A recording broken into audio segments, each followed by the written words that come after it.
नमस्कार, स्वागत है आपका आवाज समाचार में। मैं हूं आपके साथ दीपाली नंदा। बुलेटिन में सबसे पहले आपको बताएंगे इस वक्त की बड़ी हेडलाइंस।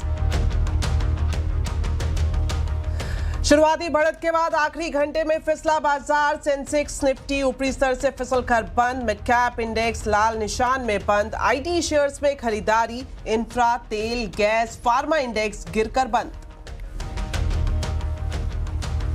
HUL के दूसरी तिमाही के नतीजे अनुमान से अच्छे। मुनाफे में 3% का उछाल। 184 करोड़ रुपए के एकमुश्त आय के चलते रेवेन्यू में करीब 4.5% की बढ़ोतरी। कंपनी ने आगे बेहतर ग्रोथ की जताई उम्मीद।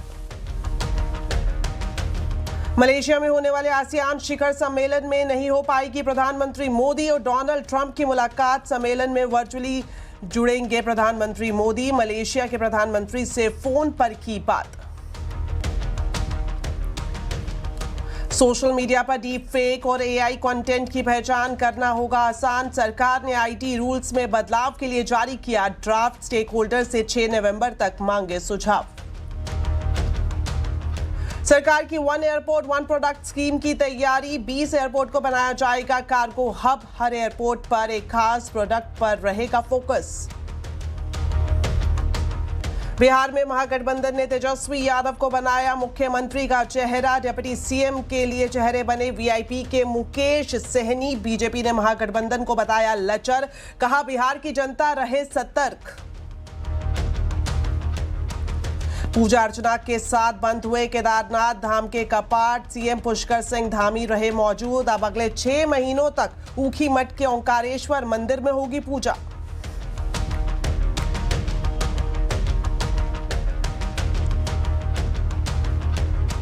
चले बुलेटिन की शुरुआत आज करते हैं शेयर बाजार के पूरे अपडेट के साथ। शुरुआती बढ़त के बाद आखिरी घंटे में बाजार फिसल कर बंद हुआ। सेंसेक्स निफ्टी ऊपरी स्तर से फिसल कर बंद हुए। सेंसेक्स 130 पॉइंट चढ़ा तो वहीं निफ्टी 23 पॉइंट चढ़कर बंद हुआ। मिड कैप इंडेक्स की बात करें तो ये बढ़त गंवाकर लाल निशान पर बंद हुआ। मार्केट की डिटेल्स अब लेते हैं कंचन नौटियाल से। तो कंचन, बताएं आज कैसा रहा मार्केट का मूड? तो टेक्निकली हफ्ते का दूसरा कारोबारी दिन। पहले सत्र में हमने देखा था कि बाजार में अच्छे खासे गेन्स हमें देखने को मिले थे। आज लग ही रहा था कि शायद से 27 सितंबर 2024 का जो लाइफ हाई है वो हमें कहीं ना कहीं क्रॉस होता हुआ दिखाई देगा, लेकिन अनफॉर्चुनेटली सेकेंड हाफ तक आते आते मार्केट में वापस से गिरावट का जो है वो मोमेंटम हमें देखने को मिला है। 26,000 के नीचे आके निफ्टी बंद हुआ है। अगर सेक्टर स्पेसिफिक इस टाइम पे बात करी जाए तो देखिए IT का जो मोमेंटम है वो अभी भी हमें कायम देखने को मिला है। इनफैक्ट फार्मास्यूटिकल सेक्टर में भी एक अच्छी खासी बढ़त देखने को मिली है। बैंकिंग सेक्टर ने अपने हालांकि जो हाईस थे उसको कहीं ना कहीं गंवाया है, लेकिन एक स्लाइटली इंक्रीज के साथ बंद हुआ है। अगर हम जिस्ट ऑफ द देखें तो मार्केट में एक गिरावट सेकेंड हाफ में काफी ज्यादा आती हुई दिखाई दी है। ऑयल एंड गैस में आज गिरावट का सामना करना पड़ा और काफी सारी ग्लोबल न्यूज थी जिसका सीधा सीधा इंपैक्ट आज हमें सेक्टर स्पेसिफिक भी देखने को मिला है। स्टॉक स्पेसिफिक एक बार बात कर ली जाए, देखिए मेजॉरिटी ऑफ शेयर्स जो हैं वो आपको इस टाइम पे फाइनेंशियल और साथ में जो IT सेक्टर है वहीं से देखने को मिलेंगे, बिकॉज ट्रेड डील को लेकर जो चर्चाएं चल रही है उसका सीधा सीधा इंपैक्ट आया है। इन्फोसिस पहले नंबर पे आपको दिखाई दे रहा है जहां पे 3.5% के गेन है, बिकॉज यहाँ पे जो खबर है कि बायबैक में जो अब प्रमोटर एंटिटी है वो हिस्सा नहीं लेगी, उसके बाद ये मोमेंटम देखने को मिला है। आगे चलते हैं, देखते हैं कि गिरावट कहां पे देखने को मिली है। इटर्नल 3% की गिरावट, इंडिगो में भी करीबन 2% का डाउनसाइड, आयशा मोटर्स करीबन 2% और अल्ट्राटेक सीमेंट भी करीब 1.5% की गिरावट के साथ बंद हुआ है। मिड कैप का हाल अगर देखा जाए तो भारत फॉर्ज यहाँ पे अच्छे गेन्स देखने को मिले हैं। ऑर्डर के बाद यहाँ पे एक अच्छी खासी तेजी देखने को मिली है। इसके बाद बैंक ऑफ इंडिया, IGL, सोना, BLW प्रिसीजन, ट्रेड डील को लेके जो बातें चल रही है कि हो सकता है डील हो जाए, जिसके बाद जिन भी कंपनीज का US के अंदर एक्सपोजर ज्यादा है वहां पे हमें रिफ्लेक्शन आता हुआ दिखाई दिया है। लूजिंग साइड में पूना वाला फिनकॉर्प, टाटा कम्युनिकेशन, HPCL और MRPL आज करीब करीब 3% की गिरावट के साथ बंद हुए हैं। लेकिन डेफिनेटली आज जो मोमेंटम फर्स्ट हाफ में हमें देखने को मिला था बुल्स का, वो कहीं ना कहीं फीका पड़ता हुआ नजर आया है। चलिए अब बात करते हैं HUL के दूसरी तिमाही के नतीजों की। दूसरी तिमाही में HUL के नतीजे अनुमान के आसपास रहे हैं। कंपनी के EBITDA और मार्जिन में दबाव नजर आया है, हालांकि मुनाफा और रेवेन्यू बढ़ा है। तो कैसे रहे HUL के नतीजे, बता रहे हैं हमारे सहयोगी मंगलम मालू।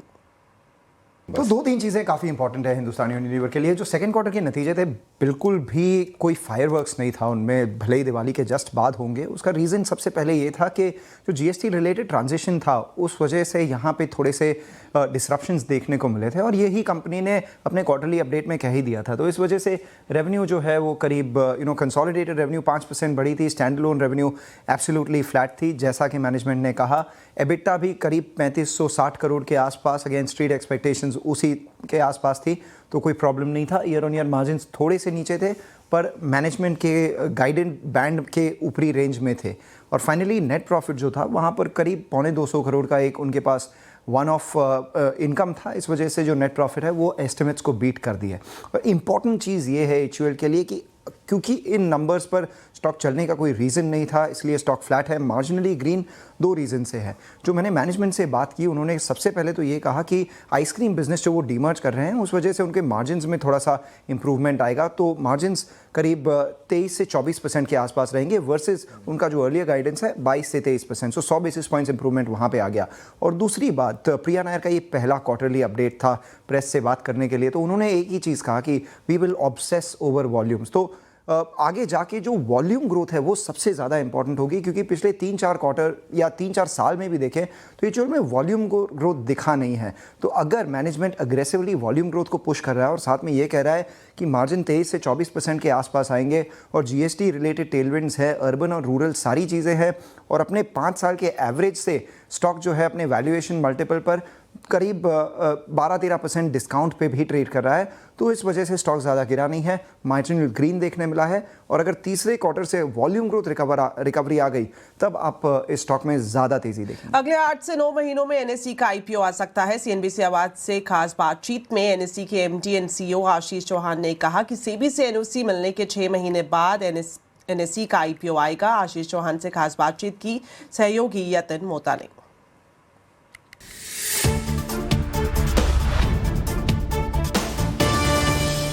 सर, दिवाली के मौके पे आपके भी शेयर होल्डर्स हैं, लोग NSE के IPO के लिए रुके हैं।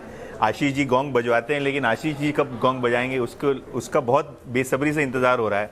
एटलीस्ट जब मैं NSE आया और मैंने कहा कि आशीष जी का इंटरव्यू कर रहा हूँ, तो लोगों ने पूछा उनको ये ज़रूर पूछिए कि भाई IPO कब आएगा। तो ऑब्वियसली वो प्रोसेस है, और चेयरमैन साहब ने SEBI से कहा भी है कि फैसिलिटेट होगा। तो टाइमलाइन वाइज अगर आप कुछ बता सकें, किस तरीके से आप देख रहे हैं चीज़ें शेप अप होते हुए? no, एक तरह से हम रेगुलेटेड एंटिटी है और वी आर अवरसेल्व्स रेगुलेटर्स, तो जो भी रेगुलेटर्स का जो वो निर्णय रहता है मान्य रखना पड़ता है। तो हमने NOC के लिए अप्लाई किया है। NOC SEBI का जब मिलता है उसके बाद ही हम RHP बना सकते हैं, DRHP।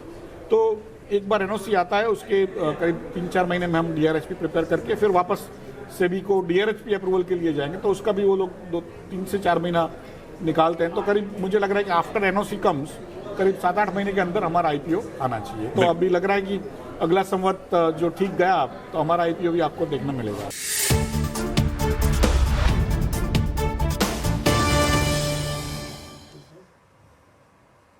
चलिए अब बात करते हैं डिफेंस शेयर्स की, जहां आज अच्छी रौनक देखने को मिली। आखिर सेक्टर में क्या चल रहा है, शेयर्स की तेजी को कहां से सपोर्ट मिल रहा है, बता रहे हैं यतिन मोता।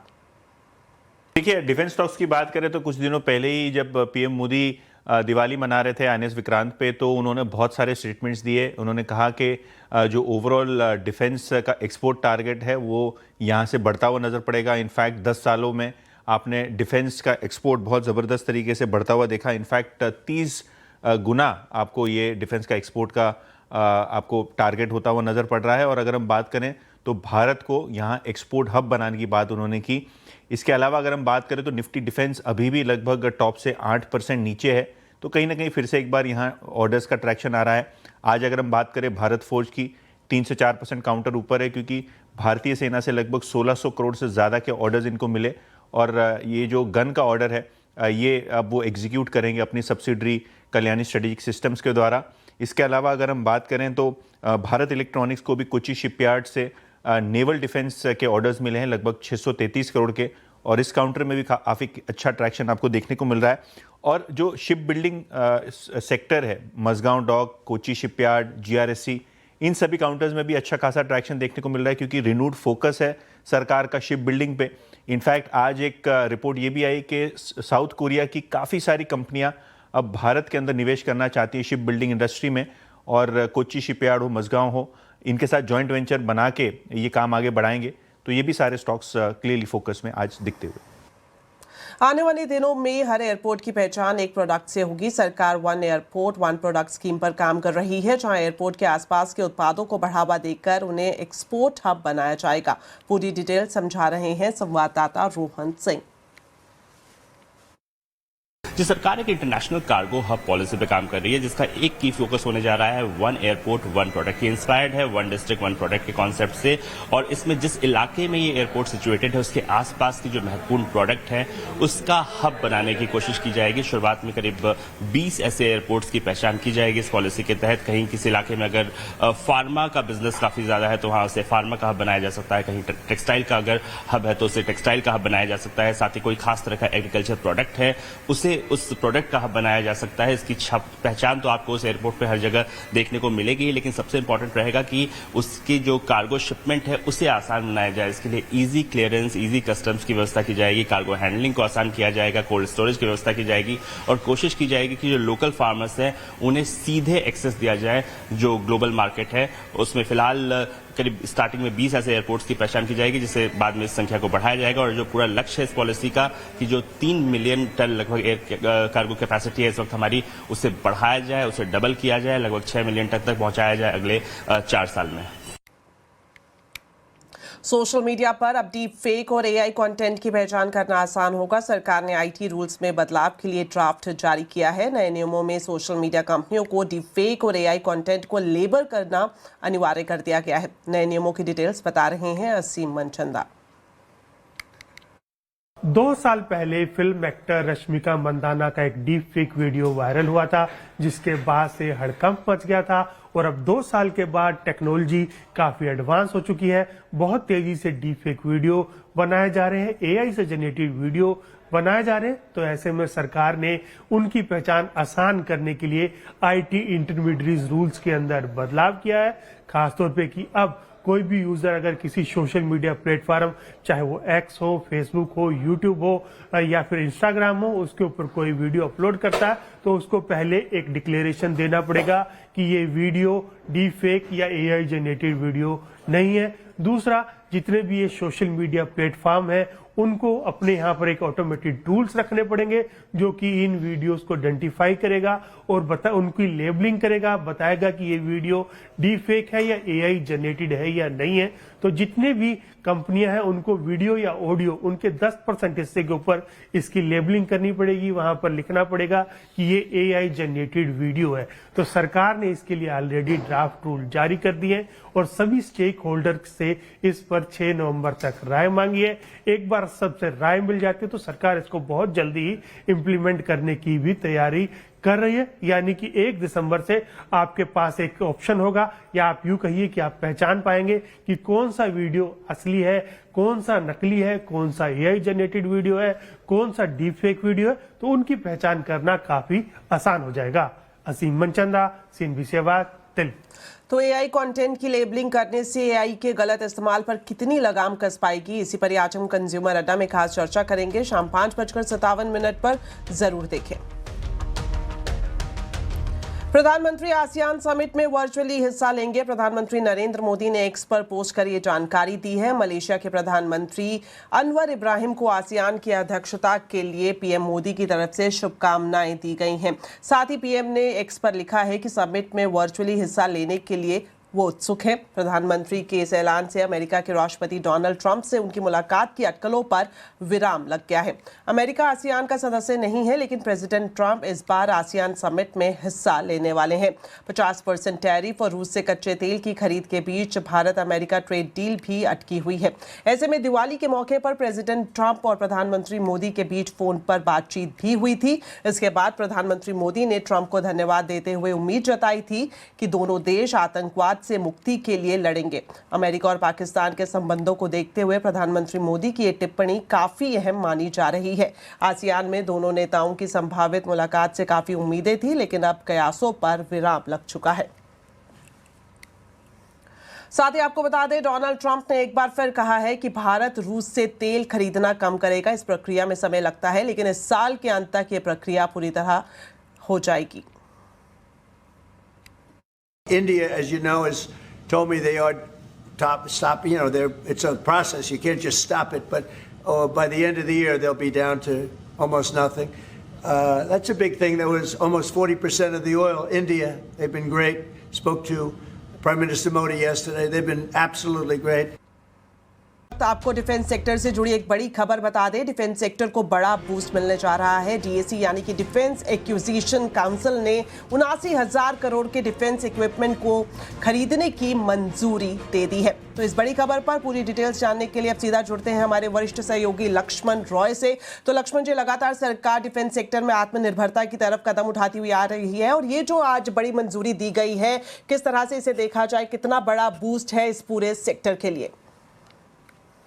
बिल्कुल, इसे भी आत्मनिर्भरता की तरफ बढ़ते कदम की तरफ एक बड़ा फैसला कहा जा सकता है, क्योंकि डिफेंस एक्विजिशन काउंसिल की बैठक हुई रक्षा मंत्री राजनाथ सिंह की अगुवाई में और उसमें 79,000 करोड़ रुपए 79,000 करोड़ रुपए के रक्षा के सामान डिफेंस इक्विपमेंट खरीदने के लिए एक्सेप्टेंस ऑफ नेसेसिटीज को कहते हैं, मतलब कि इसको खरीदना जरूरी है।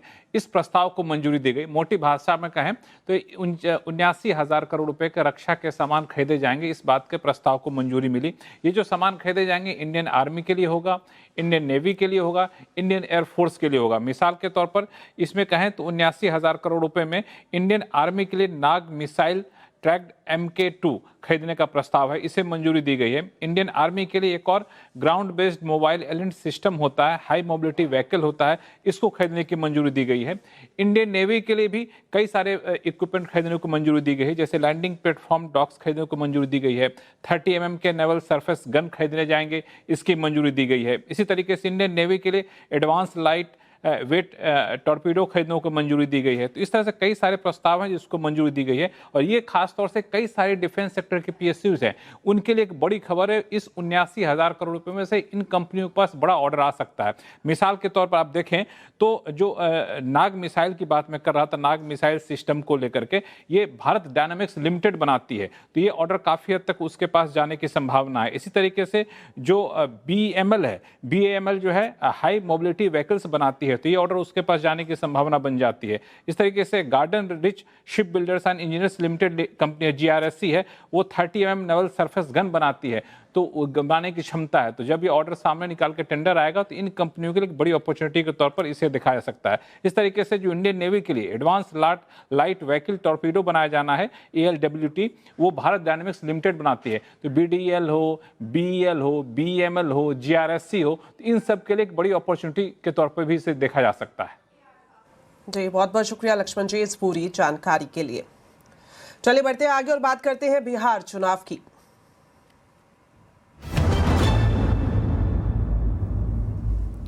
तो बिहार में इस बार नीतीश बनाम तेजस्वी की दिलचस्प लड़ाई देखने को मिलेगी। बिहार चुनाव से पहले महागठबंधन ने अपने सभी कंफ्यूजन को खत्म कर दिया है। एक साझा बयान और ज्वाइंट प्रेस कॉन्फ्रेंस कर महागठबंधन की तरफ से तेजस्वी यादव को सीएम फेस बनाया गया है। वहीं मुकेश सहनी को डिप्टी सीएम का उम्मीदवार बताया गया है। कांग्रेस नेता अशोक गहलोत ने प्रेस कॉन्फ्रेंस में इसका ऐलान किया। हालांकि अभी भी कुछ सीटों पर महागठबंधन में फ्रेंडली फाइट देखने को मिल सकती है। ये कह सकता हूं, खड़गे साहब, राहुल गांधी जी और तमाम जो साथी बैठे हमारे, इन सब की राय लेकर के हम लोगों ने तय किया है इस चुनाव में अगले मुख्यमंत्री के चेहरे के रूप में तेजस्वी यादव जी को हम लोग सपोर्ट करते हैं। जो एक नौजवान है, लंबा फ्यूचर इनके साथ में, और मेरा अनुभव से मैं कह सकता हूं जिसका लंबा फ्यूचर होता है पब्लिक उनको साथ देती है। ये नौजवान है, कमिटमेंट रखते हैं। पिछली बार भी जो उन्होंने स्लोगन दिए थे, नौकरी के दो या कोई दो, या जो वादे किए थे उसमें खरे उतरेंगे।